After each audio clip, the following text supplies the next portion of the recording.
ಬೆಳಗ್ಗೆ 10:30ಕ್ಕೆ ಚೆನ್ನಮ್ಮ ಅವರ ಅಂತಿಮ ಯಾತ್ರೆಯನ್ನು ಕೈಗೊಳ್ಳಲಾಗುತ್ತೆ. ಚೆನ್ನಮ್ಮ ಪುತ್ರ ಮಾಜಿ ಸಚಿವ ಎಚ್ ಡಿ ರೇವಣ್ಣ ಅವರ ಹೇಳಿಕೆ.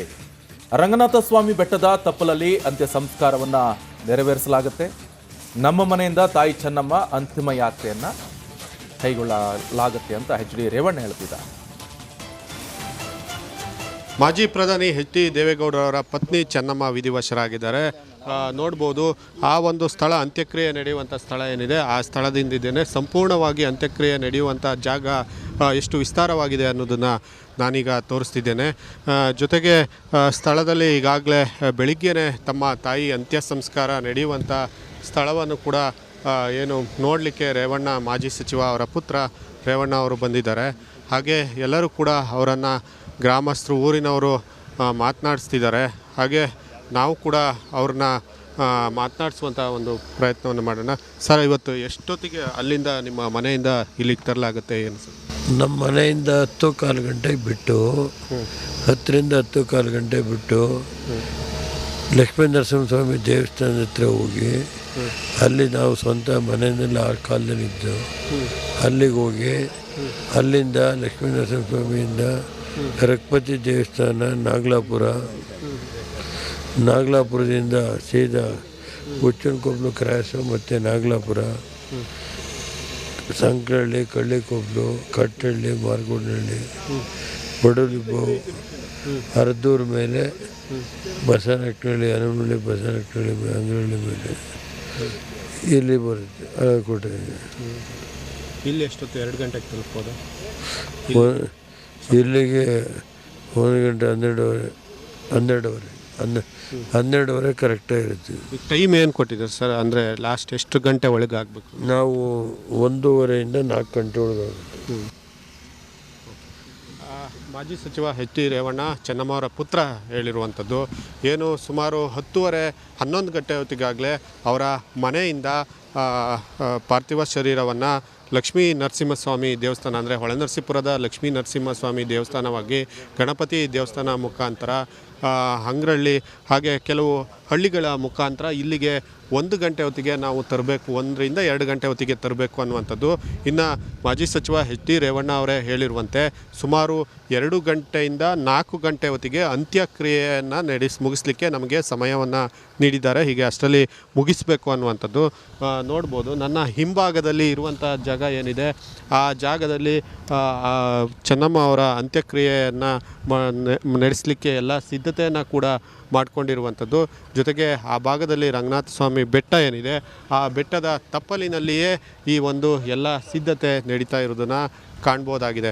ಸಾಕಷ್ಟು ಗಣ್ಯರು CM ಇಂದ ಹಿಡಿದು ಕೇಂದ್ರ ಸಚಿವರುಗಳು ಕೂಡ ಈ ಒಂದು ಕಾರ್ಯಕ್ರಮದಲ್ಲಿ ಭಾಗಿಯಾಗಲಿಕ್ಕಿದ್ದಾರೆ. ಸುಮಾರು 1,500-2 ಸಾವಿರ ಜನ ಸೇರಲಿಕ್ಕೆ ವ್ಯವಸ್ಥೆಯನ್ನು ಕೂಡ ಮಾಡಿಕೊಂಡಿರುವಂಥದ್ದು. ಸುಮಾರು 40,000 ಚೇರ್ಗಳನ್ನು ಕೂಡ ಇಲ್ಲಿ ಎಲ್ಲ ಕಡೆ ವ್ಯವಸ್ಥೆಯನ್ನು ಮಾಡಿಕೊಂಡಿದ್ದಾರೆ.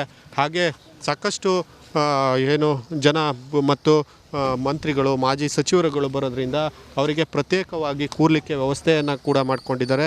ಜರ್ಮನ್ ಟೆಂಟನ್ನು ಕೂಡ ಅಲ್ಲಲ್ಲಿ ಅಳವಡಿಸಿಕೊಂಡು ವ್ಯವಸ್ಥೆಯನ್ನು ಕೂಡ ಮಾಡಿಕೊಂಡಿರುವಂಥದ್ದು. ಒಟ್ಟಾರೆಯಾಗಿ ಇವತ್ತು ಸಂಜೆ 4 ಗಂಟೆಗೆ ಚೆನ್ನಮ್ಮ ಅವರ ಅಂತ್ಯಕ್ರಿಯೆ ಆಗುವಂಥದ್ದು. ಸಾಕಷ್ಟು ಗಣ್ಯರು ಈ ಒಂದು ಕಾರ್ಯಕ್ರಮದಲ್ಲಿ ಭಾಗಿಯಾಗಲಿಕ್ಕೆ ಬರ್ತಾ ಇರುವಂಥದ್ದು.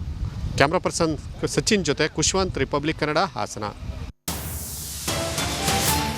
ಇಂದು ದೇವೇಗೌಡರ ಪತ್ನಿ ಚೆನ್ನಮ್ಮ ಅವರ ಅಂತ್ಯಕ್ರಿಯೆ ನಡೆಯಲಿದೆ. ರಂಗನಾಥ ಸ್ವಾಮಿ ಬೆಟ್ಟದ ತಪ್ಪಲಿನಲ್ಲಿ ಅಂತ್ಯಕ್ರಿಯೆಗೆ ಎಲ್ಲ ರೀತಿಯ ಸಿದ್ಧತೆಗಳನ್ನು ಕೂಡ ಈಗಾಗಲೇ ಮಾಡಿಕೊಳ್ಳಲಾಗಿದೆ. ಮಾವಿನಕೆರೆಯ ರಂಗನಾಥ ಸ್ವಾಮಿ ಬೆಟ್ಟದ ತಪ್ಪಲು ಅಲ್ಲಿ ಅಂತ್ಯಕ್ರಿಯೆಗೆ ಈಗ ಸಿದ್ಧತೆಗಳನ್ನು ಮಾಡಿಕೊಳ್ಳಲಾಗಿದೆ. ಹಾಸನ ಜಿಲ್ಲೆ ಹೊಳೆನರಸೀಪುರ ತಾಲೂಕಿನ ಗ್ರಾಮ ಸಕಲ ಸರ್ಕಾರಿ ಗೌರವಗಳೊಂದಿಗೆ ಚೆನ್ನಮ್ಮ ಅವರ ಅಂತ್ಯಕ್ರಿಯೆಯನ್ನು ನಡೆಸೋದಕ್ಕೆ ಈಗಾಗಲೇ ತೀರ್ಮಾನವನ್ನು ಮಾಡಲಾಗಿದೆ.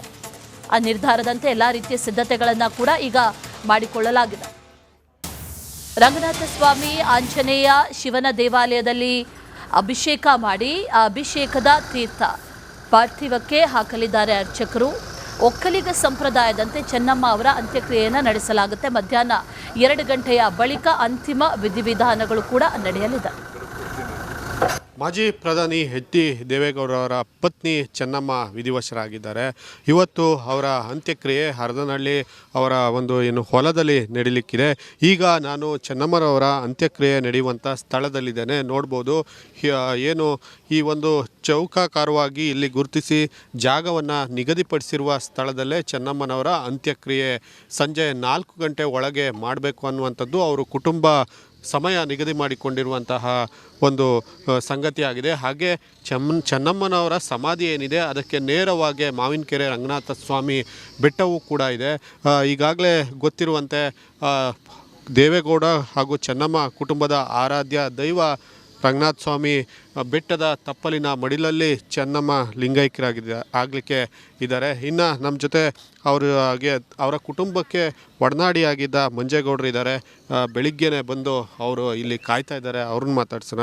ಸರ್ ಹೇಳಿ, ತಾವು ಹತ್ತಿರದಿಂದ ನೋಡಿದಂಥವ್ರು, ಎಷ್ಟು ವರ್ಷದಿಂದ ನಿಮಗೂ ಅವರಿಗೂ ಪರಿಚಯ, ಹೇಗೆ ಪರಿಚಯ, ಮತ್ತು ಇವತ್ತಿನ ಮಾಹಿತಿ ಏನಿದೆ ನಿಮಗೆ, ಎಷ್ಟೊತ್ತಿಗೆ ಏನಾಗುತ್ತೆ ಅಂತ? ಪರಿಚಯ ನನಗೆ 77ರಿಂದ ಸರ್, 45 ವರ್ಷ ಆ ಕುಟುಂಬದೊಳಗೆ ನಾನಿದ್ದೀನಿ. ಮತ್ತು ಚೆನ್ನಮ್ಮನವರು ನಮ್ಮನ್ನೆಲ್ಲ ಭಾಳ ಪ್ರೀತಿಯಿಂದ ನೋಡಿದಂಥವ್ರು. ನನಗೆ ದೂರದ ಸಂಬಂಧದಲ್ಲಿ ನನ್ನ ಹೆಂಡ್ತಿನೂ ಕೂಡ ಅವರ ಎದುರಲ್ಲಿದ್ದಾರೆ.